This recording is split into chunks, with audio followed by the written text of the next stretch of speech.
already know what it is. It's Barbershop Conversations. Hit the subscribe and the like button today. Barbershop Conversation, guys. Hopefully you guys can hear me. But you guys are going to take this ride with me. I apologize for the background noise, but I'm on my way driving to Leo Santa Cruz, Frampton on the 15th. And I just uploaded a video about Oscar De La Hoya and him having the worst week ever. But let's talk about the fight. You guys, a lot of y'all disagreed with me in July, but I had this fight a draw. It just felt like a draw to me. It didn't feel like either guy won. But when I re-watched the fight, I can totally see how Carl Frampton won the fight. You know, a little bit more accuracy, more on his punches. Looked more like the boxer as opposed to Leo Santa Cruz. Leo Santa Cruz, typically, you know, I believe round 1 or round 2 against Kiki Martinez, he threw over 100 punches in that round. That's insane. That's an insane amount of punches, man. And but who wins this fight? I think Leo Santa Cruz wins this fight. Just because he's supposed to win. I'll just leave it at that. It just makes all the sense in the world that Leo Santa Cruz wins this fight. And 2, you got to give Carl Frampton a great deal of respect and credit for taking his rematch in his very next fight. He could have went to Belfast and fought 2 guys, lesser opponents, easy money, easy fight. All you had to do was make weight. But I give Leo Santa Cruz Carl Frampton a lot of credit for taking this rematch, because you can argue the rematches in the past couple of years where fighters didn't get it. We'll start with, obviously, Andre Ward is holding up Sergey Kovalev. You have Kell Brooks didn't give Sean Porter his rematch. And I know there are plenty others more, but those are the 2 that stick out in my mind. Oh, and also want to tell you guys have any questions for this week, put it in the comment section. I'll be glad to ask those questions. I'm obviously going to ask the questions about, you know, the questions and the topics that other media members don't want to talk about. Oscar De La Hoya. You know, I genuinely believe that they didn't want to talk about it because, you know, they want to get credentialed, and they place getting credentialed over being a true journalist, because nowadays you can be a journalist from home now. You know, that's why I had no fear, you know, in terms of covering fights, although I know I'll always have access in PBC cards. Floyd Mayweather's retired, but anything on down with PBC, I'll never have to worry about getting credentialed for those fights. But Tupac has a great quote. He says, I'd rather live than stand. Something about, I'm paraphrasing it because I'm drawing a blank. I'd rather live life on my knees or something like that. Put in the comment section that Tupac quote, than stand as a man. I remember that quote vividly. And it's, although I can't remember it, it's definitely permeated my brain. But I'm on the 15, on my way to Baker. There's my routine always goes as such. I leave LA and I try and make it to Barstow. That's my first stop. I go to the bathroom, and since I'm from New York, I always stop at Dunkin' Donuts. You know, I'm not sure if you guys can see the bag, but I always stop at Dunkin' Donuts because it reminds me of New York.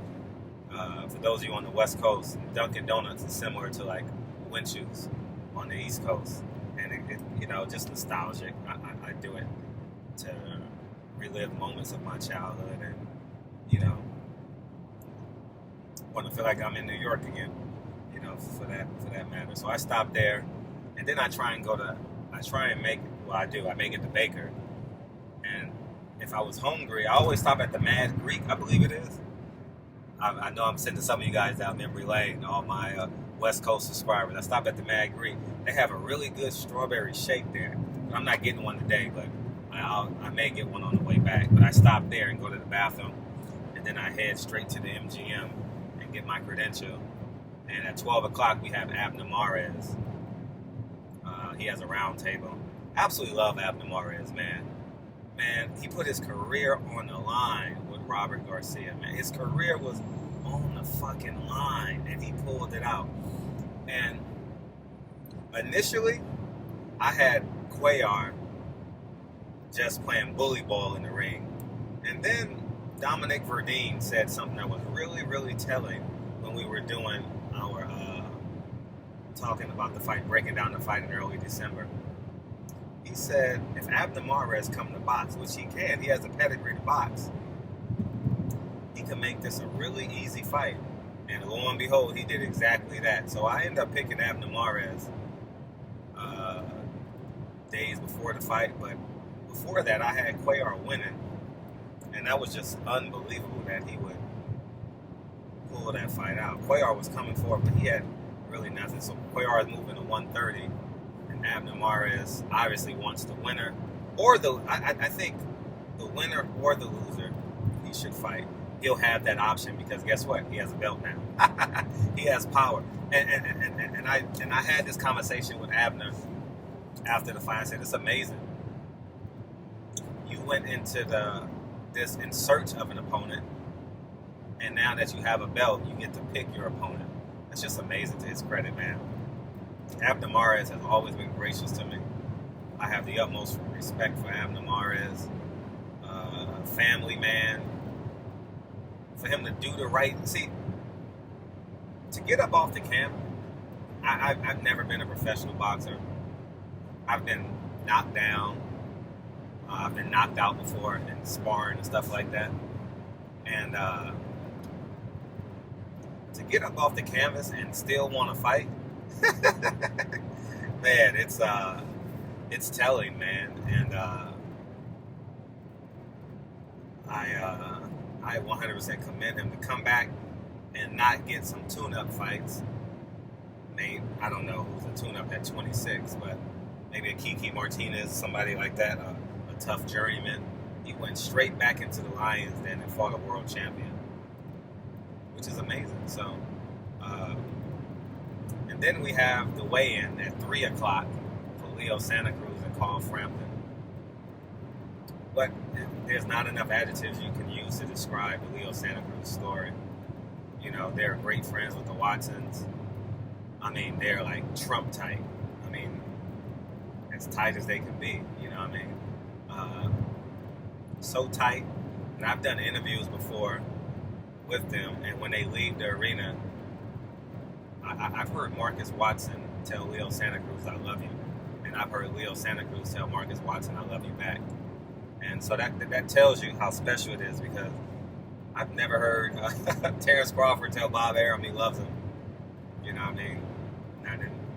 I'm not saying that he doesn't, but to openly say that, you know, when the cameras are hot. And so it's just me and y'all, man. I'm on this 15. And I said, what a cool idea. I'll just record. I know you guys probably can't see me because of the glare, but it's me. It's a terrible reflection. Let me see if I can fix that. Oh, okay, that's a little better. No, I'm still dark on top. But what questions do you guys want to ask this week? And please put in the comment section.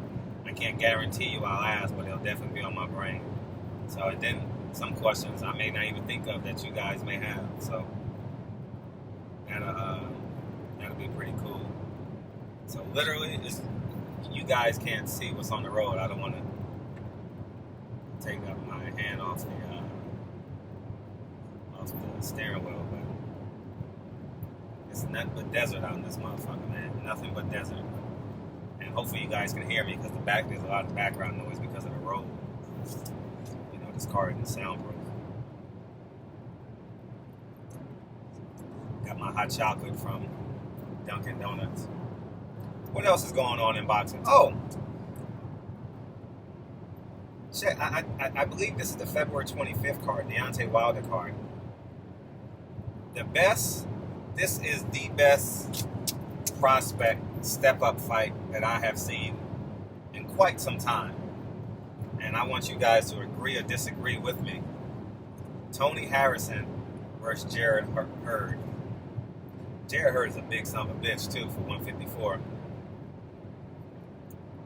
Tony Harrison is a lean 154 guy. He's a fighter, man. Harrison can fight. He's a showman, too. That's going to be a hell of a fight. That is one hell of a card, because Dominic Brazil is fighting that superhero. I can't think of the guy's name, but I've seen him. He's at the heavyweight division. He looks like a superhero. But I want to talk about Harrison and Hurd, because as we all know, Golden Boy just signed a deal with ESPN for their prospects and up and coming fighters, and it's going to air on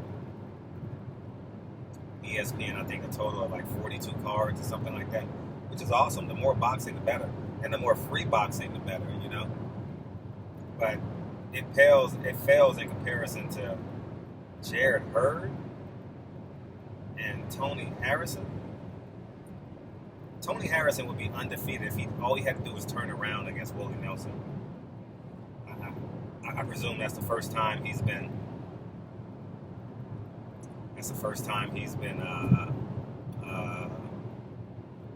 Knocked down in his career, and he had no answer. He didn't know how to respond to it, but all he had to do was turn around. He was winning every round, easily. He was winning every round easily, and I would presume if it was a 10-round fight, he had to be at least in the 10th round. I think he got knocked down. He had to be up at least 8 rounds to 1, something like that. Oh, this is some thick hot chocolate. Oh, and I didn't bring a stir. Shit. But I like that fight. I really, really like that fight. And we have Adrian Broner.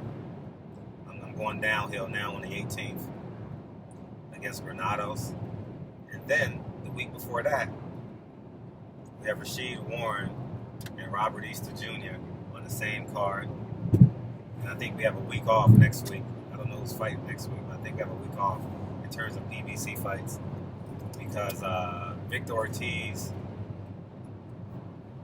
and Brandon Rios got postponed. So, you know, that's just the reality of it. So,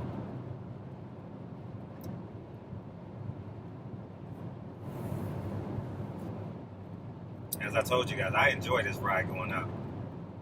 Coming back, it's a bitch. Getting up 7 o'clock in the morning after working till 3 o'clock, sometimes 3:30 in the morning.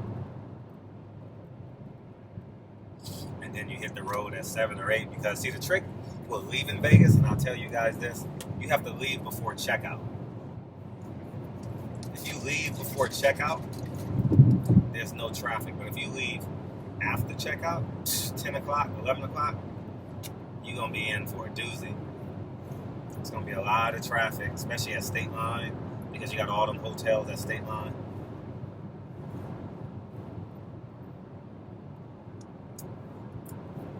Another trick I do too is, because I know I'm going to be nutrient deficient this weekend, I don't care what no one says, it's impossible to eat healthy when you're covering the fight, because they give you free food and you try and cut your budget so you don't buy food because they serve you food.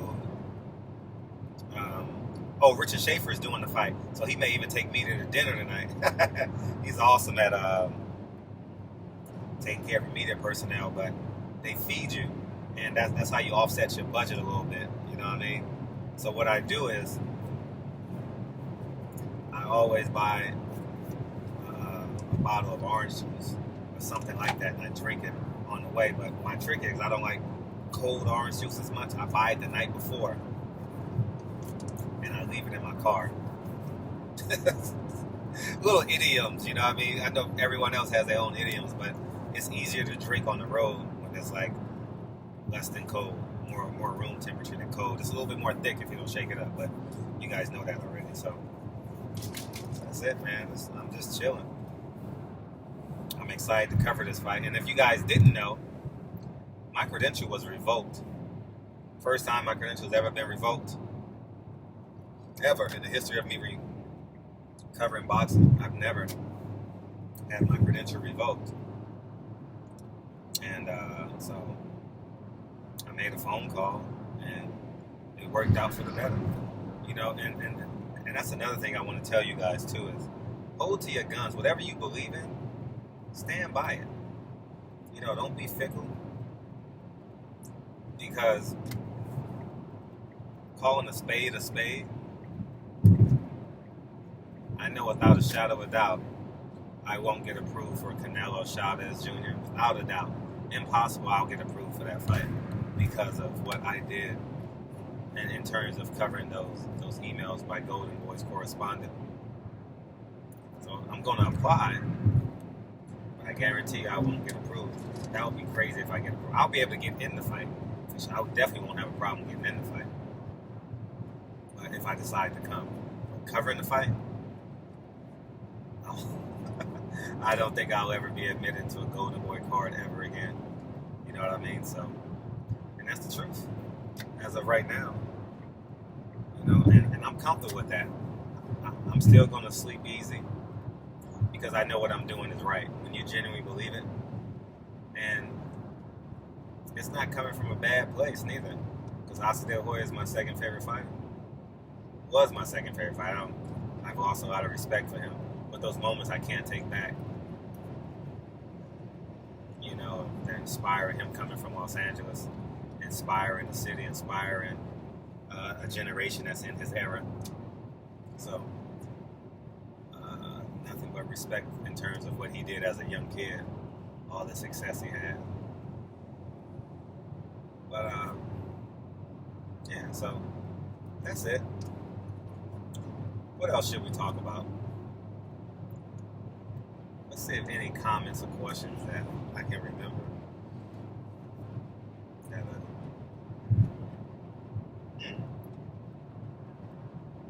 The heavyweight division. Deontay Wilder and Gerald Washington. I did a video on this yesterday. I actually spoke to someone from PBC yesterday. In addition to talking about the court case, I asked him about Gerald Washington. Oh, oops. Asked him about Deontay Wilder. Who's he going to fight? And they said the fight has been offered to Gerald Washington, which is awesome. That is a big fight.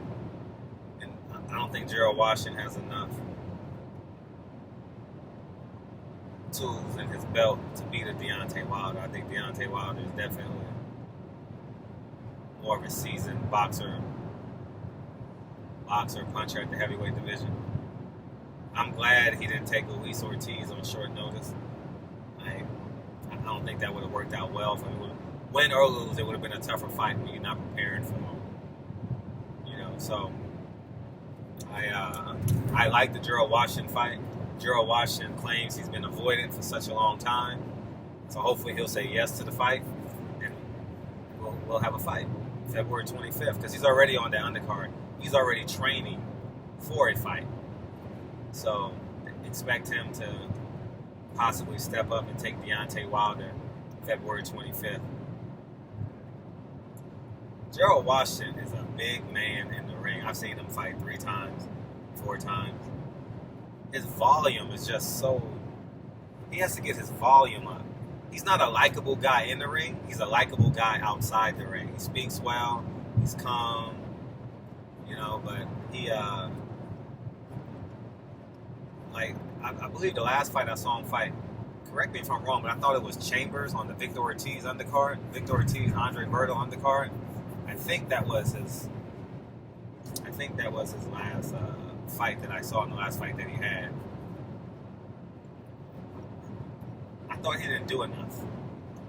I thought he could have got Chambers out there sooner, but it didn't work out. So But I like that fight on short notice. I really like that fight. It would have been cool if Bermane Thurman could have got that fight on short notice.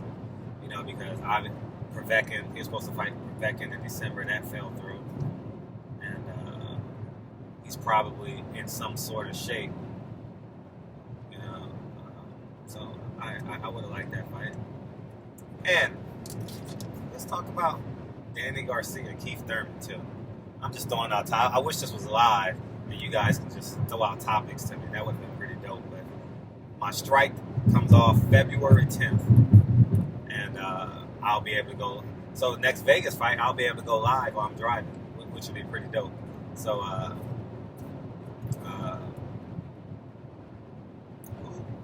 who do you have winning that fight? I have Keith Thurman winning that fight. I just think Danny Garcia fades way too much. Keith Thurman fades a lot too. But I think that the difference in that fight is Keith Thurman's ability to use two hands. I don't think many people have spoken about that. Danny Garcia is left hand dominant. I think Keith Thurman's ability to use both hands will be the difference in the fight. I genuinely believe that will be the keys to the fight. So I like that fight. That's a fight I may go to. I may or may not go to. I don't know if you guys seen a few other videos, but I hate airplanes. That's why I drive to Vegas. That's another reason why I drive to Vegas. I have, the lack of not having control, and I've been all over the world in my 20s and early 30s, and I was jet setting. For 2 years, I lived on a plane. I was traveling. I was speaking at a lot of colleges and stuff. And it is what it is. So, but I'm going to consider going to that fight. I also want to consider going to Adrian Broner fight. The reason why I want to go to the Adrian Broner fight, not because it's a good fight, but because it's a good fight for being a YouTube guy. It's a really good fight. So that fight would get tons of views because obviously Floyd Mayweather would be there, Adrian Broner would be there, and whenever there's an Adrian Broner fight, love it, hate it, dislike it, you guys will be watching. And he's a hell of a draw. And I'm curious to see. Now Adrian Broner has to prove himself to me. He has to prove himself to me. I want Adrian Broner to win. When I say I want Adrian Broner to win, I want him to reach the apex of what God gave him. When you see Adrian Broner spar and shadow box, no comparison, man. He's a special talent, man. He's a special talent. And when his back is against the wall, he can fight. I learned a lot about who Adrian Broner was or is when he fought Maidana. I learned a lot. When I say a lot, I learned a lot about who he is. And for him to get up off the canvas twice, he can knock down 2 or 3 times. Help me out, guys. And for him to walk Maidana down late in the fight, that's special, man. He got that thug in him. Adrian Broner got that thug in him, but he also got that thug in him outside the ring, which is killing him. Killing him softly. He's a millionaire. I hopefully he sustains his income and maintains his ability to generate income and that lifestyle. He has a lot of kids. He has a beautiful fiance, or I'm not sure if he's married yet. Beautiful looking family. I love when he's shadow boxing with his son. That is cool because I have a son too, and my son goes with me to the gym sometimes, and my son knows how to jab. I'm like jab, jab, jab, jab. So that's pretty cool. So yeah, man, that's pretty special moments when you're teaching your child something that you love and they actually embrace it. So that's pretty cool because I'm visualizing Adrian Broner shadow boxing with his son. So that's pretty cool. So anyways, I'm almost a baker. Once I get the baker, oh my God, it is like Baker's pretty dope. I may not have to stop if I don't drink. If I stop drinking this shit, I won't have to stop and go to the bathroom. So I'm gonna stop this video so it'll be easier to upload, and I'll start another one. So Barbershop Conversations. Genuinely appreciate you guys' support. I appreciate you guys going on the road with me. And you know the funny thing about y'all, my subscribers, I feel like we're all friends. You know what I mean? Like the comments y'all leave. Like now I've become I know your names, I know your comments about like I know the guys that don't like me, or let's just say the subscribers that don't like me, and the subscribers that absolutely appreciate what I do. You may disagree with me, but I hope you guys respect the fact that I'm doing things that I'm pretty fearless when it comes to this, man. And I'm not tooting my own horn. I don't want to toot my own horn, but I'm asking a question that you guys really genuinely want. And sometimes you guys just want us to be aggressive and ask the questions, but there's a certain decorum you must have as a journalist. You know, there's a certain level of respect that you must have for the interviewee. Oh, for real, I would have loved to ask just ask them straight out and why the bullshit, but there's a certain way you must act as a journalist, you know. So, you know, you got to have some setup questions, you got to have some welcoming in questions, some softball questions, you know what I mean, just to warm them up, and then you go in for the kill. So obviously I've been known to ask tough questions, and it's not for malice or for hate. It's because I sit on the same couch you guys do. I don't cover every fight, and I have a lot of questions as you guys do. So I'm genuinely excited for you guys. I appreciate all y'all motherfuckers. Like, for real, man. You guys are awesome. You guys know how challenging it is to get subscribers. You know, you got all these subscribers. Why should you choose my channel? And you can just listen to Dante's Boxing Nation. You can listen to, you got ES News. You have Ticket TV. You have 78. I mean, there's so many other options that you can choose, and you chose mine. And I appreciate that, for real. And I know sometimes what you guys are thinking, and that's why I asked the question. So I do this for us, for the most part. My loyalty is to y'all. My loyalty is not to the fighters. My respect is to the fighters and to the promoters, but my loyalty is to y'all, because every time you watch a video and watch a commercial, I get paid, you know, and it's not astronomical money. It's not life-changing money, but it covers my expenses to come to the fights, you know, and maybe a year from now, 2 years from now, I'll be generating enough revenue where I can make money off this YouTube channel. But I'm not really making money off this YouTube channel yet. I'm not complaining. I don't need to complain. I'm just telling you, like, so you guys understand what happens. So, and that's why it's important. Y'all watch the commercials, so so y'all can put gas in this car. I always rent a car, so I don't drive my car because it's so damn expensive to sustain it. You know what I mean? So, but that's it. So, and that's how YouTube works. You know, that's why, you know, you have a person like Dante who does this full time. You have like Ellie who does this full time. They do a hell of a job at doing what they do. You know what I mean? And fortunately enough, they're able to generate enough income where they can travel all across America and cover the fights. My channel doesn't garner that much money yet, but I believe it will. And I appreciate it. This video is 30 minutes long. You guys almost made it with me to Baker. Almost. I think I probably have like 15 more minutes to get to Baker, but I just want to say thank you. I know sometimes it feels like, I know sometimes y'all probably mad at me and shit like, nigga, why'd you say that? Why'd you ask this question? Go at that nigga a little bit harder. In my mind, I want to. But in this white man's world, there's no way you can do that. You know what I mean? So I have relationships with a lot of fighters and a lot of, PR people, but there's a level of respect that you must have. And it's not just because you're white, just because you're black. It's because these guys are cutting weight for our entertainment, are doing something that's exceptionally abnormal. If you're fighting at 126, you're walking around at 145.